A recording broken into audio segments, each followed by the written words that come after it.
মাটির চুলায় বাখরখানি বানিয়ে মাসে 4.5 লাখ টাকা আয় করেন জয়নাল আবেদিন।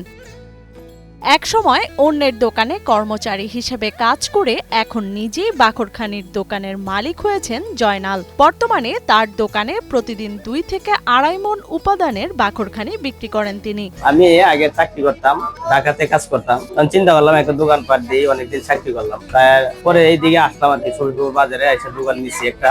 আপনি 2 থেকে 2.5 মণ বিক্রি করেন। মাত্র 50 টাকা দিয়ে ব্যবসা শুরু করে এখন প্রতিদিন তার আয় হয় 15 থেকে 20,000 টাকা। আমি প্রথমে 50,000 টাকা পুঁজি নিয়ে ব্যবসা শুরু করছিলাম। আচ্ছা, আলহামদুলিল্লাহ ভালো আছি। 15 থেকে 20,000 টাকা দোকান সেল করি প্রতিদিন।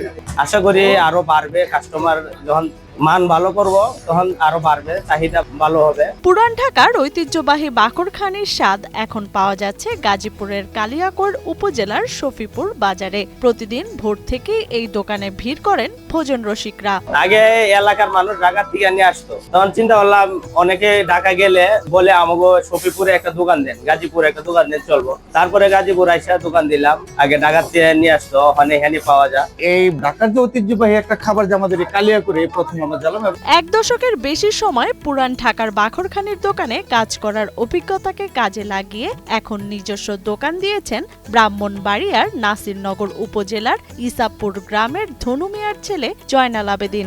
এরকম কয়েকবার আসছে, বেশ ভালো লাগে খেতে। ঠিক ওই ঢাকার মতোই যে স্বাদটা, যে ঠিক সেই স্বাদটাই এই বাখরখানিতে আছে। সে আমরা এটা পাইলাম, এটা খাচ্ছি, আলহামদুলিল্লাহ অনেক ভালোই লাগতেছে। ময়দা, ঘি, তিল ও চিনির মিশ্রণে বেশ কয়েকটি ধাপে বাখরখানি তৈরি হয় জয়নালের দোকানে।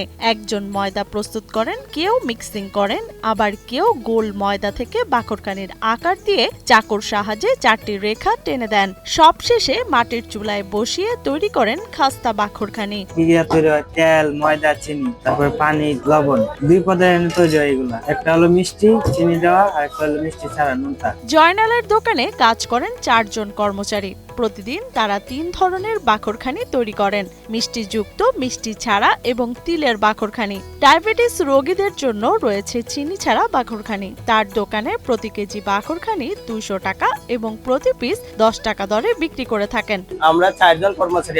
এটা বানায় আমার প্রতি মাসে 15,000 টাকা ইনকাম। এটা কাজটা শিখতে আমার 2-3 মাস লাগছে। 3 ধরনের বানাই, একটা হলো মিষ্টি, একটা মিষ্টি ছাড়া, আর একটা হলো তিলের। মিষ্টিটা হলো আপনার 200 টাকা কেজি, 10 টাকা পিস, এবং মিষ্টি ছাড়া হলো 200 টাকা কেজি, 10 টাকা পিস। আর একটা আছে তিলের, 240 টাকা কেজি, আর হলো 15 টাকা পিস। মিষ্টি ছাড়া এটা হলো আপনার যাতে ডায়াবেটিক্স, ওনার জন্য, ওনারা নিয়ে ওখানে কাস্টমারে বলতেছে।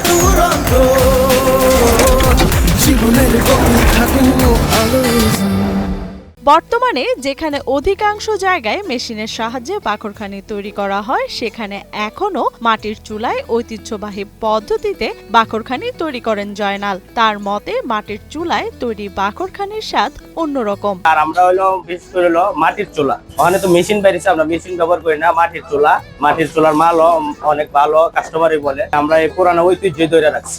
পুরান ঢাকার সংস্কৃতি ও ইতিহাসের অংশ হয়ে ওঠা বাখরখানি এখন রাজধানী ছাড়িয়ে দেশের বিভিন্ন অঞ্চলে জনপ্রিয় হয়ে উঠেছে। উদ্যোক্তা জয়নাল আবেদিনের হাত ধরে গাজীপুরেও ছড়িয়ে পড়েছে সেই ঐতিহ্যবাহী স্বাদ। মূলত পুরান ঢাকার বাখরখানি বুঝি, যেটা ঐতিহ্যবাহী নাম করা।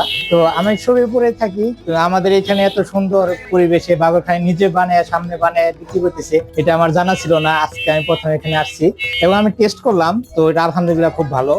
মাঝে মাঝেই আসি আমরা এখানে এই বাখরখানিটা খাওয়ার জন্য। এটার স্বাদ মোটামুটি ভালোই।